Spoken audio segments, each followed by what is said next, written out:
Uyaqhubeka kuNomalanga nokuqamba amanga ngendaba ye-pregnancy yakhe kodwa ke manje usekhathele. Hello everyone, welcome back to Sunny Live Show. Thank you so much guys for tuning in.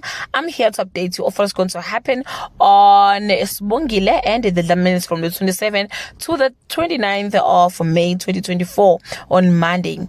Things in Iklopo escalate from bad to worse, and the only person Sibongile can open up to is Ukwenzo. Unomalanga doesn't enjoy the length she has to go for her fake pregnancy on Tuesday.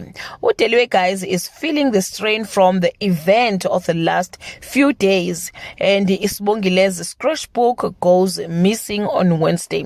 Udeliwe ke udayisa ke ama drawings ka Sibongile wantshontshe ku Sibongile wadayisela ke uVusi. Kwenzo makes a deal with Nomalanga, a compromise drenched in sacrifice.